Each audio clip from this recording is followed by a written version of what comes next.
Welcome to our session during this Edification Day. This is on homelessness and affordable housing. It has to do with poverty and traveling with, not saving, is the idea here. I'm Pastor Matthew Best from St. Stephen Lutheran Church in New Kingstown, Pennsylvania. And with me, I'm really excited to have Pat LaMarche, who is a friend of mine, who is also a partner in crime in a lot of so many different ways. Welcome, Pat. Yeah, thank you for having me. So what we're going to do during this session, during the recorded part of this session, very simply, is we're going to tell a little bit of stories of how we got, both Pat and I got into this type of work about working with people experiencing homelessness. Hopefully you'll hear the idea of really emphasizing the idea of relationship in this. And then we're going to get to some of the more practical type of things of what you all and your congregations can do, especially if this is an area that you feel called to. So that's what we're going to do. So I'm gonna turn it over to Pat. Pat, how did you get started in all of this work with around homelessness and because people think, gosh, you've done so many different things, it all starts somewhere. And it builds. And so what was that start for you? Well, it kind of started by being born to my mother. My mom's family immigrated from Ireland, and my grandmother was given no choice. She was told they had a rich uncle, which meant he was not starving in America, and she had to go and live with him for many reasons. One is she wouldn't starve, but then the younger children would have a better chance of having enough food too. With fewer mouths to feed at home, those younger kids might be okay. So they sent my grandmother to the United States, and I really have only really recently in the last few years thought about why my family was so obsessed with feeding people and making sure there was enough to eat. I always thought, well, yeah, they came from the Irish famines, of course. But my grandmother didn't just get food by going to America. She lost her family. She lost her identity as a child in that family at 18 because of hunger. And so hunger was a bigger kind of a evil than just being hungry. It was isolating and ostracizing. And she was so hurt that they sent her away that when they said, okay, you can come back now, she wouldn't go. And they sent my Aunt Martha over to get her and bring her home. And she wouldn't go. And then my Aunt Martha ended up staying instead of going back because, my grandmother Mary was here and she didn't want to leave her. So so my family just had this thing about feeding people. And so when I was young single mom, and I didn't have any money, but my mom would buy all the groceries, and once a month I would cook a meal for the homeless shelter, the local homeless shelter. So it was probably 40 to 60 people. And because I was a volunteer once a month, I knew everything. I knew all there was to know about anything and the problem because I helped once a month. And so fast forward in my career, I ended up running for vice president of the United States, which is too much of a story. And while I was running for vice president of the United States, and it's true, you can wiki it, but I wasn't going to win. I knew I was going to win. I was running against Dick Cheney and John Edwards, and I was pretty sure one of them would win. It was not going to be me. So I thought, well, I can't waste a year of my life. I have to do something that's important to me. So while I was running for vice president, I lived in homeless situations around the country and tried to generate some interest in it with this vast experience of volunteering once a month. So I lived in homeless situations in 14 states. And where there wasn't a bed, because I absolutely refused to take a bed from someone who needed it. So, and there were no beds because everything was overfilled. I slept on the ground, or I slept on the floor. Rhode Island, Providence, Rhode Island, I slept in a park. And when I got home, I wrote a book about it because I was a journalist and I had these incredible experiences and I met these amazing people and I kept a journal the whole time. So I turned that journal into a book with the stories of these people. And a minister in Carlisle, Pennsylvania read the book, and he called me up one day and he said, Your heart is here. We need to hire you to come here and work with the people experiencing homelessness here. And I lived in Maine, and I thought, well, my kids have grown up, and one was graduating college, the other had a year left, and I thought, why not? So a dozen or so years of working in shelters later, and a sequel to the book, and a whole pile of other books about homelessness, and gallivanting with you and traveling the country. I've probably been in 500 homeless situations and maybe stayed at or near about 100 shelters now. And so I've seen a lot of how it's done, and 99% of it isn't done very well. But there's 1% out there you're stunned and startled by, and you know. Can you imagine if candidates for office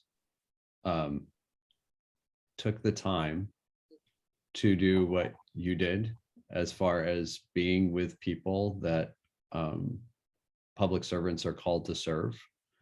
I knew It that's would change things. yeah, but that's where the people I cared about were. That's where mommies Right. were, babies and veterans and old people. I knew that's where they were. And so if I was going to be with the people I cared about, I didn't have any idea. I thought, my mother had been alive, I wouldn't have done it because it would have scared her too bad, but I wasn't afraid. I mean, how can it be tough? The homeless do it. They make it look easy, right? How can it be? My biggest fear was probably tuberculosis. It's hard to think about that now with everybody in COVID, but TB is back in the marginalized communities. It's back in the prisons, and it's back in the shelters. And every shelter pretty much I was in has the blue TB light hanging up somewhere in the room. I was not afraid of getting stabbed, although when a woman was cut open next to me while I was asleep, and I woke up to her screaming because this other woman cut her. So there was violence. I wasn't afraid of the violence because I'm not bright enough to be afraid of, but I felt safe, and my vulnerability was my stupidity, the things I didn't know. Like, I remember being in Detroit and learning that when kids age out of foster care, nobody cares about them. Why did I have to learn that? Why wasn't that Right. just the absolutely most sensible thing to figure out on my own? But I didn't know it. I mean, if I were a caveman, we wouldn't have fire.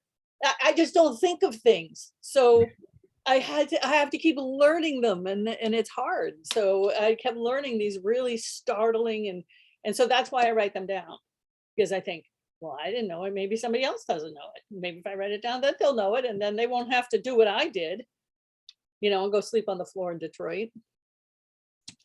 But maybe they do. Maybe we all need to walk in somebody else's moccasins for a little while. And I did have a sign when I was in Washington, D.C. I was out in front of the Naval Observatory, and I had a big sign that said, "Hey, Dick Cheney, come sleep with me." He was vice president at the time. It would have made a big difference if he had come out, but he didn't obviously come out. The Secret Service were there, and a whole pile of marshals and other people to protect him from me. But yeah, no. So you talk a little bit about some of the things that you learned as far as on the real kind of shocking and disturbing end of things. Maybe if you could share a little bit about some of the good things that you learned also through these experiences, the real things that have been transformative and maybe shattered perceptions or whatever the case may be. Well, I think I could talk a big scale and little scale. On the small scale, I think what I learned that is a comfort when you learn it is that when people don't have anybody, when they end up in a shelter or in some really desperate place, it's not because nobody wants to be there for them. It's that the poor come from the poor. This whole mythology that someone, falls out of middle class and lands on the street, this just doesn't happen. A very rare exception, it's, grandmothers would call me and say, I know you have my grandchildren at your shelter and I'm so sorry, but my landlord will throw me out if I let them live here. Because she rented an apartment for one person and she's got her daughter and 3 kids to move in. It's not going to last long, Right. and if you do live in federal housing, the federal government will throw you out. So we don't have a system that provides for you to be a safety net to your own family. We punish you for that. So I think the good thing I learned was there are a lot of people that are very, very, very, very, very loved. And when you're looking at someone who's on the street, it's not because somebody doesn't necessarily love them. It could be just that the situation is so raw in that whole family. There was a security guard that guarded me on my trip as vice president. He came up to me and he said, I'd like to help people. I'm thinking, what does he make? Maybe $15 an hour. I'd like to help people, but the problem with people that have fallen off the edge is if you get close enough to help them, you might go too. Mm. And then the other thing I learned, so another one of my bizarre sentences is I used to work for Stephen King. And when I worked for Stephen King, the scary guy with the books, he owned a radio station and I was his morning show. And so my job was to get up in the morning, understand what was going on in the world, and then make fun of it. Find something and say something stupid about it. Like this guy who told me that he would follow so-and-so to the ends of the earth because he's the leader and he follows his leader. And I said, you mean like Custer? Right? So maybe following the leader isn't a good idea, but it has to be funny, right? Right. You can't, not Custer's a cut up, right? Right. But so when I was working for Stephen King, not only was he infinitely generous and gave me about $170,000 to heat people's homes with because I was worried about lye heat being cut. Here, go heat some homes. But I had these women who were fans of the show and they thought I was funny. So they'd get up in the morning and turn on the radio and there I was and they thought I was funny. And they called me one day, never met them. And they said, we'd like to do something nice for some people and we have a little money put aside. So I said, well, I have a little money put aside. I could buy someone a tank of gas. What do you mean I have a little money put aside? I want to help somebody. And I said, you mean like a car? And they said, well, like a house. Wow. Right. And they did 2 houses. Wow. And that didn't leave them with a ton of money. That was their retirement. They put in to housing 2 families. Right. And they're the bishop and her wife in my book, right? Priscilla books. Yeah. They're real people. Right. Yeah. Which gets us to one of the things I want to encourage people to do is Pat has written several books, and several of them are available in our resource center. And so the Priscilla series is an excellent series, 4 books that give younger people, but also adults. I thoroughly enjoyed the books and I couldn't wait for the next one, each one to come out. A perspective of homelessness, a reality of it, right? You just said it. These are based on actual people that you've encountered in different places and different stages of life and all that type of stuff. These are excellent. So I just want to encourage people to get those. There, I imagine they're probably in the libraries too. I know you've been trying to get them into libraries and schools and whatnot. So just want to encourage people on that. So if you have a library that would like them too, you can reach out to Pastor Matt and he'll get a hold of me and we'll donate a set to the library. Excellent. Good. So I want to share a little bit about how the heck did I get into working with people in homelessness? Unlike Pat, I do not have a family history of being in poverty or on the edges of it. Not that I come from a whole lot of wealth or anything like that, but comfortable middle class. And to the point where I went to college, I worked in Washington, D.C. on Capitol Hill for United States congressman. I've worked for a lobbyist as well. You could say that there's a level of privilege in that. And it was an eye-opening experience. I'm glad I did it. It was also extremely stressful. One of the most stressful jobs that I've ever had was working for a member of Congress. Thinking back, I probably doing that also had a level of poverty. Going back to, I graduated in 98 from college, lived in Washington, D.C., which is not known as the most affordable place in the world, but as a low-level congressional staffer, I made $22,000 a year in 1998, Wow. which is poor. These are the people who are answering your calls, your emails, who are working on legislation for the nation. And this is what they're being paid. Now that I would hope they get paid more now in that 20 some odd years. But having an ear to elected members of Congress.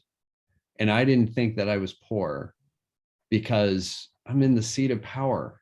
Going, I would eat. There were times where I would have dinner at some of the receptions, just like all congressional staffers go to. They don't care about what the reception is about. It's dinner. Yeah. And so we would go, we would do these things, and there would be high pressure lobbyists and all this type of stuff trying to convince you to support whether legislation, and you're just interested in eating. So that's been my kind of personal experience with that. But worked through all sorts of different things, had these wonderful jobs. And it was really my time going discernment into ministry that really kind of started this. Okay, can you maybe just explain that shift from lunching with lobbyists to man up the Sure. clock? Yeah. So yeah, That thanks for breaking in on that too. So yeah, so I worked for a congressman, I worked for a lobbyist after that, and got married in 2000 and started doing some of my own legislative affair work. So writing press releases, I had clients and all that kind of stuff, tracking legislation, writing articles, all that kind of great stuff. And did that for a while. I worked for a state representative because we had moved up here. And my wife was in education at the time. And then I had a falling out with my boss, and I ended up just being like, I need to get out of this. And so I did entrepreneurial coaching, which I took what I had learned in politics, doing a lot of campaign work as well, and doing strategy and messaging and all those type of things that I had learned from politics.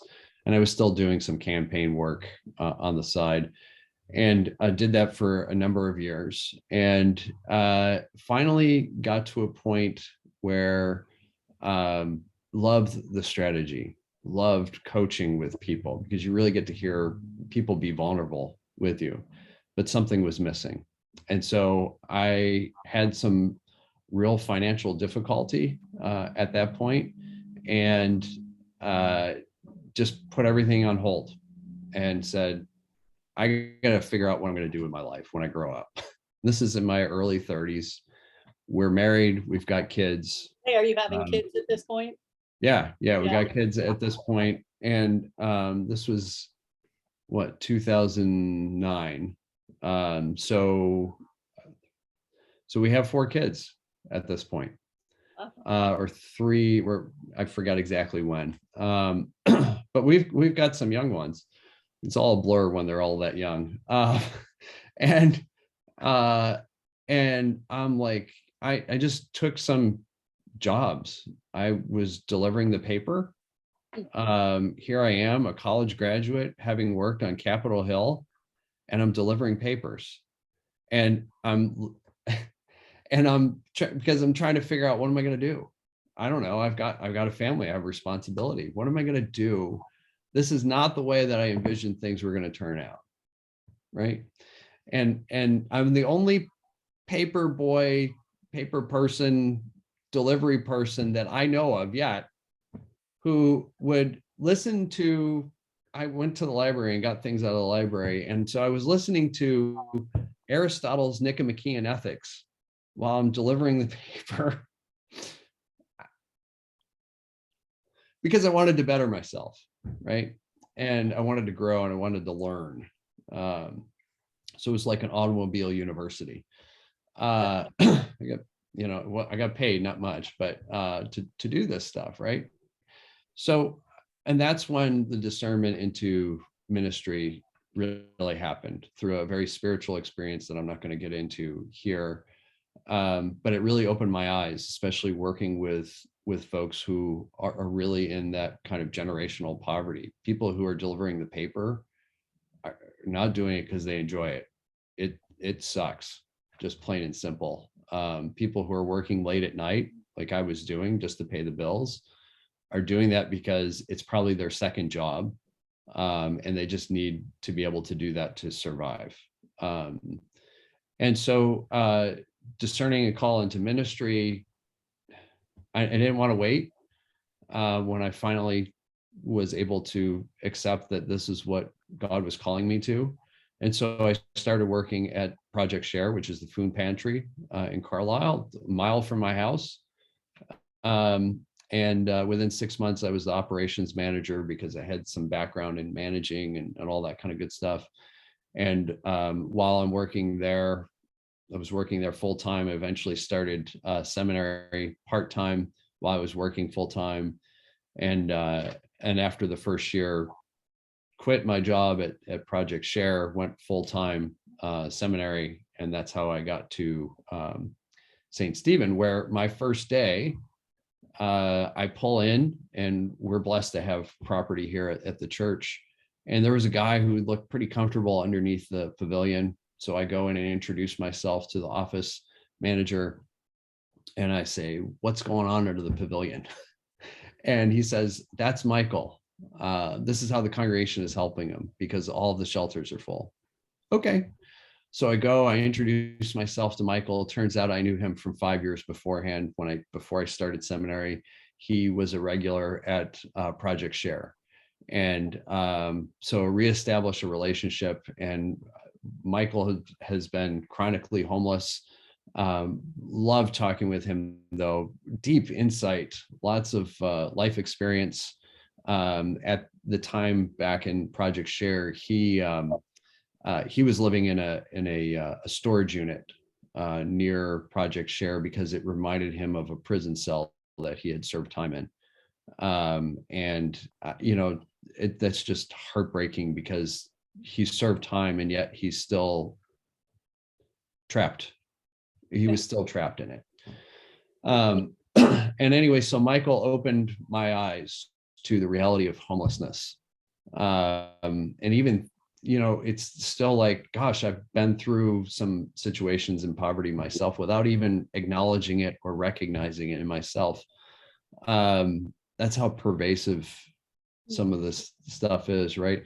So Michael opened our eyes, and as a result, lots of different ministries started out of this congregation that happened not because of me, but because there are people who care, that are open to conversations, opening to seeing we talk about seeing the image of God in people and taking their faith seriously. This is what should be driving us to do things.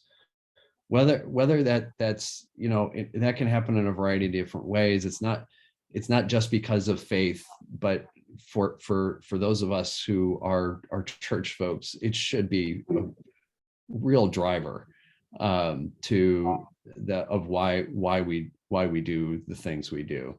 So we've been able to do ministry at the truck stop not too far from here because there are people who live in the parking lots of truck stops. And we're going to talk a little bit about perceptions and those type of things. We've been working with folks who are living in the motels as well, because that gets into how homelessness is defined or how it's not defined. And we've done a variety of different stuff. So we want to shift now to some of the practical things. The reason why we tell stories. I have a friend who does seminars, and he's really good. He's been doing this for a long time. I love going to his seminars, and he says that the most powerful parts of the seminar, he gets the feedback from people, and the most powerful parts are the stories, which is why we wanted to share stories with you all who are listening, because those are the parts that you're going to remember. Those are going to be the parts that you're going to be able to identify with, put yourself in the story. This is the whole reason why Jesus told parables. He could have given all sorts of theological tracts and everything. Instead, he told stories. And because those stories have an impact. They're stories that are messy. They're not nice, cut and dry type of things, right? And our stories are messy as well. And you know what? Your story, whoever you are and you're watching this, your story is messy too. And you have a story to tell. And you may not even recognize that you have relationship with those who are experiencing homelessness or poverty or whatever the case may be, because this gets into the practical side we're talking about, that it looks different in different settings. And well, a lot of times we don't even recognize what people are going through.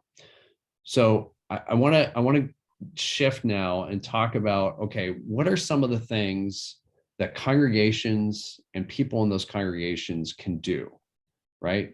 So the first thing that we want to talk about is get to know people, know their stories.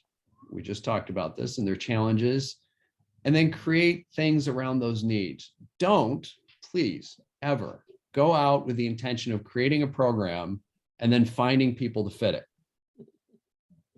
Right, Pat? I mean, that's how many times have I don't know about you, but I've heard too many stories of people, oh, we think we recognize something, but without talking to anybody, we're going to go launch something. And then we're shocked when we spend a whole lot of time and money and effort into things and nobody ever comes or participates. Right? Yeah, and you have to be, it's perfectly great to be emotionally invested in what you're doing, but do not be emotionally invested in the outcome. Right. Because you have to take your joy from doing it, because you don't have a right to expect an outcome based on your effort, because there's another party in this thing, and you're never alone. There's another human being in this equation, and that's probably the hardest thing I've had to tell people. I have very, very, very, very sadly had heroin overdoses and addicts in my shelters. And that was one night I sent this guy to turn himself into the police because they were looking for him. And I could have kept him. And the police said to him that he was a small fish. He didn't need to stay. And that night he died of a heroin overdose. And if I had kept him, or if the police had kept him, right? So you can't be invested in the outcome. You have to be invested in what you're doing. And then allow the person to always have their free will. That's the other thing that is, people talk about free will all the time, but it's really pretty much, for a lot of people, it's their own free will they're concerned with and not someone else's. And so, certainly very small percentage of people who are homeless are addicts, but some of them are. Yep. And you can't expect that your kindness is going to cure their addiction. Just like there are addicts who live in homes. Yep. The difference in people being in homelessness or being in a home is money. It's not your behavior, because I can take you to homes with addicts and people with mental illness and all kinds of folks. They just have a home because they can afford one. Right. Absolutely. I think those are some really key and important parts that we have, that oftentimes we have this perception that people have it all together because, oh, they're housed, right? We don't even think, oh, whatever, it's fine, right? I mean, every church in our synod, I can almost guarantee, I don't put money on this, but I can almost guarantee that within a mile radius of of your church that there are people who are suffering from domestic violence, Mhm. from drug addiction, have some kind of criminal record, and are in poverty. I can almost guarantee it, because I know that's the case here. And this is where are we? Just anywhere. It's The the whole same nation. thing, right? So it's the whole nation.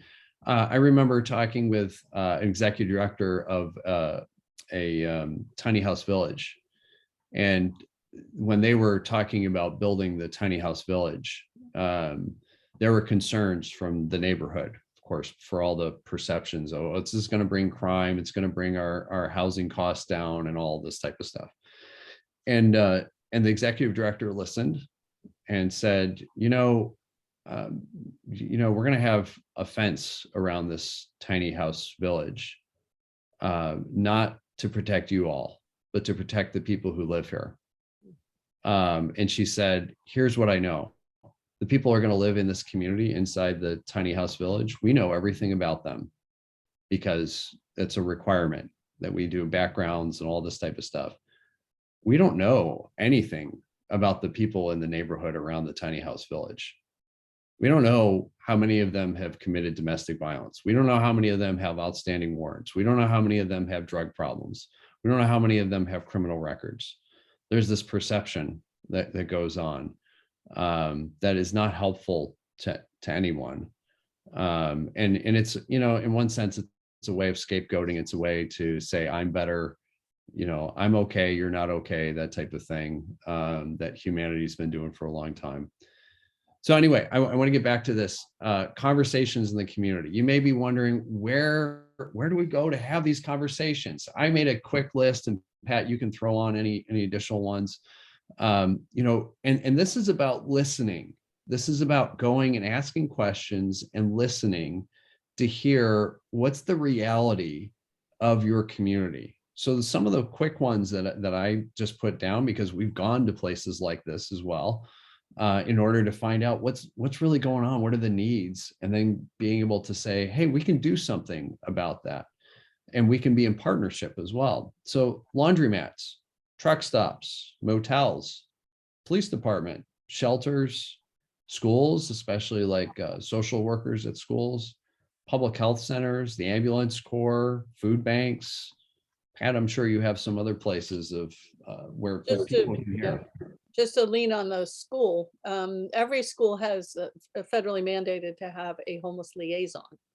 And that's someone who has to make sure that if a kid is not stably housed, that all barriers are removed from their education. That's a new law that one of my heroes and a friend of mine, Diane Nyland, and some other really hardworking people got passed first in Illinois and then in the rest of the country. But this homeless liaison, you can't call her and say, tell me who the homeless kids are, because that ain't gonna happen. But you can call her and say, does anyone need shoes? Does anyone need socks? Can I get a kid a backpack?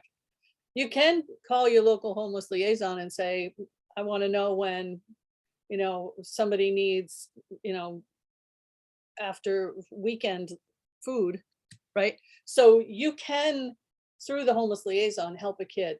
And, if that's what you want to do, and if you want to be a helper, there are a zillion ways to just start through the homeless liaisons, because you won't just get the children, but you'll end up learning more about their parents too. And maybe anecdotally, when I ran shelters, we kept records. 55% of the people in my shelter had an income, and 30% more were their children. So 85% of the people in my shelters over the course of a decade were the working poor and their kids. Yep. So you can, through that. The other subpopulation of homelessness that's growing very rapidly that worries me to death is elder orphans. Yeah. So there are older people who don't have anyone. And it's hard for me to tell you how to even help. You'll see them and they'll lie to you. That's the other thing. Don't think you have a right to the truth, because the world's been too cruel to these people for them to trust you. And I don't blame anybody for not trusting. Yep. But there's one particular fella in town, and I'll say, you need a place to go tonight? And he'll say, oh, my sister's picking me up. Because he doesn't want to get hassled by the police for being out overnight. And he doesn't want you to worry about him. Right. And this kind of speaks to the whole idea of these conversations are really important because it's the idea of building trust, right? When with our one of the ministries that we do here, we had started out going to the truck stop because Michael had told us that there are people living in the parking lots there. Why the truck stop? Because they have laundry and they have showers and there's food there. So it's got all the services that you need in order to survive and whatnot. So we went there, we talked with the general manager to say, hey, we know that there's this situation going on. Are you okay if we come over to do laundry with people and eat with people? And they said, yeah, because they don't know what to do. They just know that they have this challenge. And there's this fine balance that goes on. And so what happens is we went over and, the first time we got to meet somebody, and this was late because we asked, when do people come in? Well, midnight to 5. So there we are as a church, folks, at midnight, because that's when people, it's not for our convenience. We're going when it's convenient for other people. And so we started out at midnight. Because this is when we found out when people are coming in. And we had some folks who were able to, do laundry with somebody and share a meal and hear the story. And this happened for a couple of weeks, and this was the only guy. And then there was a week in which nobody came in. And here we are, and we're like, and I remember going home just feeling really distraught by this. And I remember on my way to the truck stop the next time going, all right, God, I'm bringing people. I know there's people out in that parking lot. It's not safe for us to go into the parking lot, but we want to build relationship with people. This is up to you because I don't know what else to do. Well, then we had 8 people. And then I was like, sorry. Okay. Yeah. Sorry about that. But here's the thing. All we were doing was laundry with people, making sure they could get showers, and we were eating with people. And we did that for several months. That was the whole intention. And after a while, somebody during the meal said, hey, can we say a prayer? Sure. Why don't you go ahead and say the prayer? Not just because I wear a collar doesn't mean I'm the only one that knows how to pray. So this is what we did. So we did this for a few weeks, and then we asked the question, what do y'all want to do, some kind of just informal worship? And the answer was yes. By this time we had 17 people coming in. And so we just started doing this very informal type of worship, and everyone was welcome, and just incredible. Like that part where the meal and worship is going on in a Denny's of all places. We're not trying to like bash people over the head. You got to believe this, that, and no. Let's talk about, this is the idea of the theological feast of the foretaste to come, right? The foretaste of the feast to come, of this is community. And this is what, right? And the only way that was allowed to happen was because we built trust with people, that they knew that we cared about them. We weren't there to just check off a box of, oh, we're converting people or whatever, we're saving people or whatever that happens in some denomination. No, we cared about people. We got to trust them. They got to trust us that we were going to be consistent, that we cared about them. We knew their names. We heard their stories. We weren't there to save them. We were there to walk with people. And they knew that we couldn't fix everything. We provided what we could: clean clothing, a shower, and food. This is what we could do. And we could care about people because that's what we're called to. So the questions that people, and Pat mentioned a few of them, is you want to get some conversation going, because these are also future partners that you can work with as well. I mean, we partnered with the truck stop. We partnered with Denny's. We partnered in so many different ways with folks, because this will get to a later point, which is you can't do this alone. The second thing that I want to mention is that context matters. Homelessness looks different in every context, right? This is why we start with the stories, because my story and Pat's story are not the same, but we've encountered homelessness in different ways. And so I don't care if you're in an urban setting in a suburban setting or in a rural setting, there's homelessness there. It just looks different in each setting. And this gets into the idea that how homelessness is defined is different depending on which, HUD has one definition, the Department of Education has a different definition. There's some overlap, but there's plenty of that's not, right? And it gets crazy in this. So we want to remind people that around you, I don't care what your setting is, there is homelessness. There's another executive director of a tiny house village that I talked to said that we are a homeless nation. And what she meant by that was even when there are people in houses, they are homeless because it's not a home. A home requires a family, however you want to define that, of people who trust and care about each other and love each other. And so this goes beyond, right? This is like the role of the church moves beyond just the material to those immaterial things that government can't ever provide, right? This is where we as church can help create home for folks, regardless of where they are and regardless of their housing status. We want to get people into shelter, of course, into housing, but we want them to have a home is really the biggest thing. Do you want to add anything about context, Pat? Yeah, the minister that hired me and brought me down to Carlisle, he said to me, and it was just, this is those things that are simple but knock your socks off. He said the most important thing I can offer someone isn't a roof, it's safety. And I'm just hearing you speak, and it's reminding me of that that's one thing that you would not feel at home if you weren't safe. And the federal government does prioritize domestic violence victims. But there's a lot of ways to feel unsafe that don't have anything to do with someone punching you. So offering someone safety is the gift. And I think that's what you give at the truck stop, right? Once they got used to you, they knew it was safe to come and eat with you. They knew it was safe. But getting your laundry done, homeless, try it. Try pretending. Like, I've never been homeless. I've slept in a lot of really nasty places, but I've always had a home. I could just get up and go home when it got too grisly. But try it. And I have invited people. I've invited members of the media. I've invited politicians. Come stay in the shelter. Mm-hmm. Right. Nope. Right. I remember one of the most important statements that was made was this one woman who had just gotten out of prison, and her boyfriend had brought her along, and they were homeless because, well, that's a whole nother issue. But she was there, and we had invited her to dinner, and she was very hesitant. She was an African-American woman, and we're a bunch of white people. This is a reality. And why is she going to trust us? We haven't done anything to earn her trust, and she's probably been screwed over by multiple systems.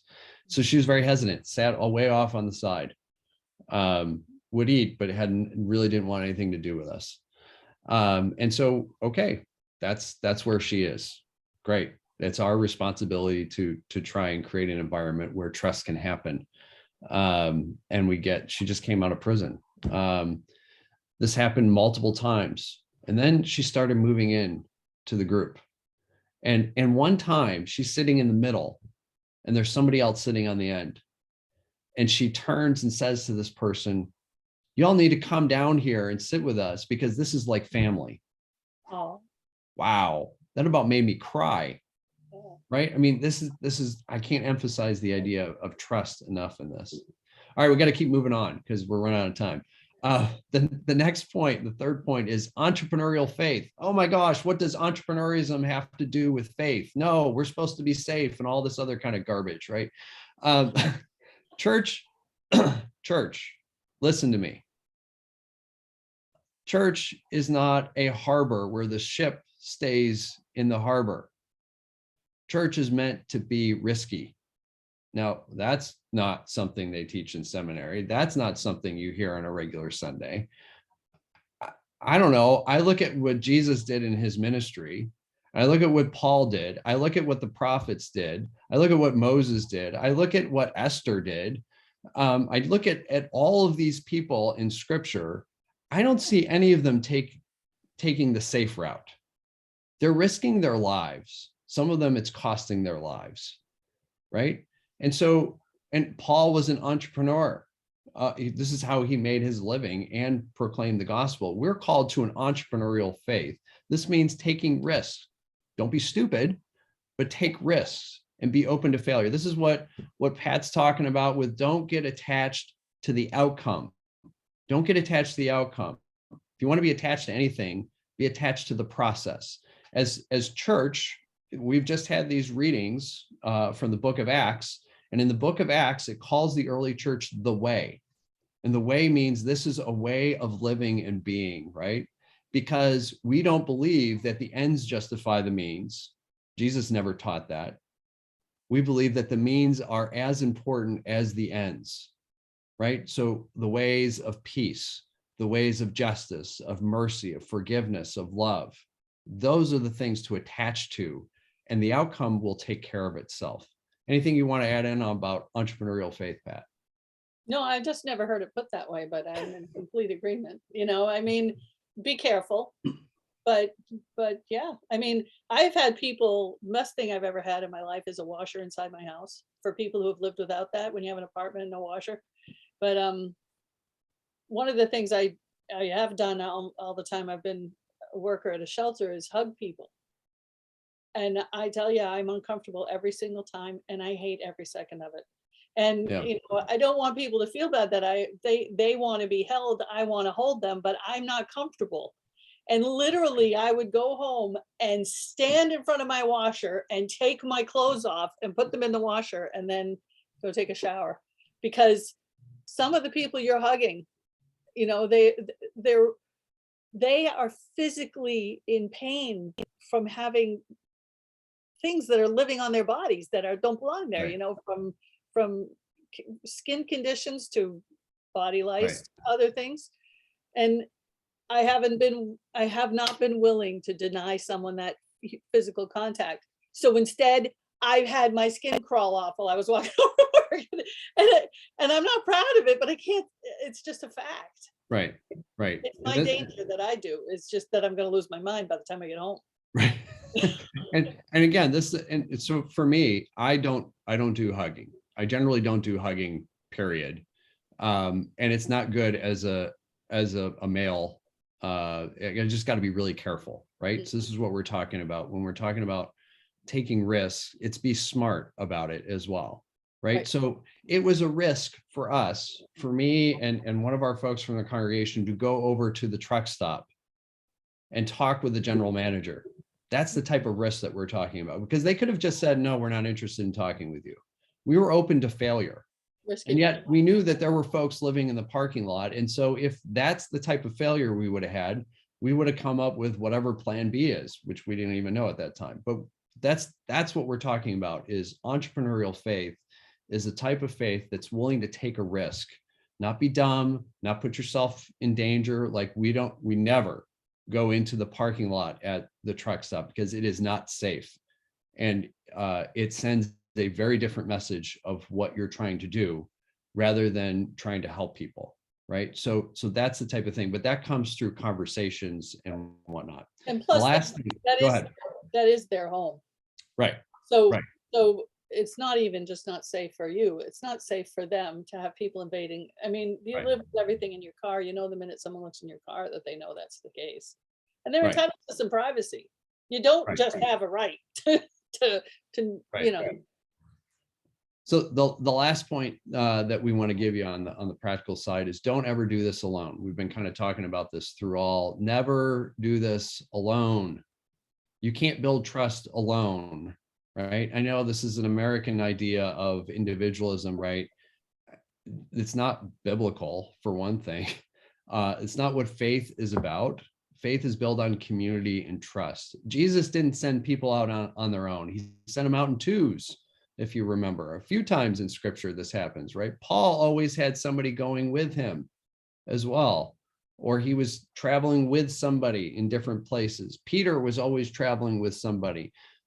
It's always in community that you're going, because this is about a community of faith, and you can't build trust alone. You get really lonely. One of the passages of scripture just in the last few weeks here was about Jesus giving a new commandment, that you love one another. As I have loved you, you love one another, right? And Jesus was setting a standard, but he was also, that's a reason why that's a new commandment, is because it wasn't just about going and outward love all the time, because that will burn you out. Instead, there needs to be support from within as well, so that you have the energy to go and love people and care about them. Because like, I am grateful for Pat in so many different ways, because she and I can offer support for one another that allows us to each go and do the things that we do. So big emphasis on this. Don't ever do this alone. Anything you want to add on that, Pat? Yeah, don't take anyone home.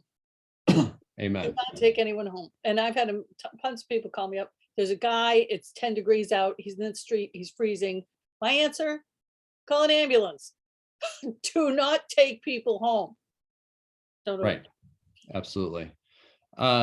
So let's also talk just very briefly here about what are some things that people, because we've heard a lot of different things we've been talking about. So people are probably excited about, I'm ready to go out. I'm ready to have some conversations. I'm ready to really think about what is the context. I'm really ready to take some risks. I've got some other groups of folks and partners and all that. I just don't know where to get started. So let's talk about some ways real briefly of some ideas of how people can jump onto existing things, things that we're doing, or maybe there's other folks. I encourage folks, reach out to some of your local congregations near you, wherever your context is. I know there's some wonderful homeless work that's going on in the Chambersburg area, in Lebanon. There are incredible things going on throughout our synod, and we're really trying to increase the communication of that, so people have a sense of that. We wanted to share a couple of things with you. One is the blanket project, and the other is a little bit of a you want to talk about entrepreneurial faith and risk. So Pat, why don't you go ahead and tell us just very briefly about these two ideas? Okay, so the blanket project is something Matthew and I did last year, and it was totally a leap of faith. We asked people to make blankets. Literally, maybe I knew for sure we would get 20. And that day when people started showing up with their blankets, we had 219.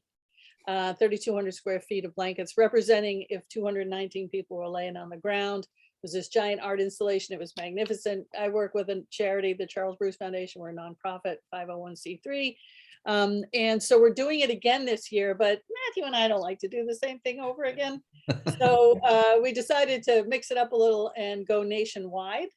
So we have our very own Capitol policeman, and we have been approved by the Capitol Police and the Capitol Architect, and we're going to put hopefully 500 to 1,000 blankets on the west lawn of the Capitol. The U.S. Capitol. Right. It's the area between the little pool and the Capitol. It should be beautiful, covered with blankets. If you want to participate, the state of Illinois, we have memorialblanket.org. Go find your state, find 5 states. If you've got an aunt who likes to knit, crochet, or quilt, and she lives in Connecticut, sign up for her state so you can invite her in. So you can join more than one state. When you go to memorialblanket.org, the information is there, or you can reach out to us. But it's going to be a lot of fun, and we're going to put the blankets out. We're going to have baby blankets. We're going to have the standard blankets are 35 inches by 80 for a twin bed and 60 inches by 80 for a double bed. We want to do double bed blankets because we want to drive home the fact that families are homeless. And that's really fun, and we hope you get involved. And all of these blankets are handmade. South Carolina's on fire. Illinois is just taken off. I just looked into Utah. There are like 40 members in the Utah group. I don't even know who's running that one. And so we hope you get involved. And the other thing we want to do, which we do on a much more local level, and I'm game for if you want, is we'd like to get some folks to go outside with signs. So you know, a lot of people complain about panhandlers, or they say the job's not real, and I got to tell you something, try it. It's a real job. But our signs won't say, you know, brother, can you spare a dime? Our signs are going to say 1.5 million, according to the United States Department of Education, 1.5 million school children are experiencing homelessness this year. Or according to the Department of Education, through the COVID-19 pandemic, we have lost 400,000 children. We don't even know what happened to them, or what school they went to, or if they're even in school anymore. We've lost them. Kids that were identified experiencing homelessness, now we can't find them. So the signs will be education, but you will stand there holding the sign, and you will get the experience of what a person holding a sign gets. And that will be very informative. What we would like to do is, Pastor Matthew's right, don't do stuff alone. We'd like one person to hold the sign and another person to be with them. If you want to be across the street, that's fine, but we don't want you to do this alone. It would be really fun to plan it, send 20 people out, and we all do it at the same time, the same day. That would be really fun. You know, have somebody at the Walmart, have somebody, you know, at Giant, have somebody downtown, and do it in 3 or 4 different towns. So if people are interested in doing that, we'll be there with you. And even kind of dressing the part as well, because it's likely that people don't even read the signs. Mhm. You know, this gets into what people want to see and what they see and whatnot. All right, we are out of time. So Pat, thank you very much for offering your insights, sharing your story. This has been fantastic, and hopefully people have learned a lot, and they have some good starting points. Both Pat and I are available to talk with. We'll share our contact information in the chat section of the session when it's live, and we hope it's helpful. Any last words, Pat? No, thank you, Matthew. I love working with you. Likewise. Thanks.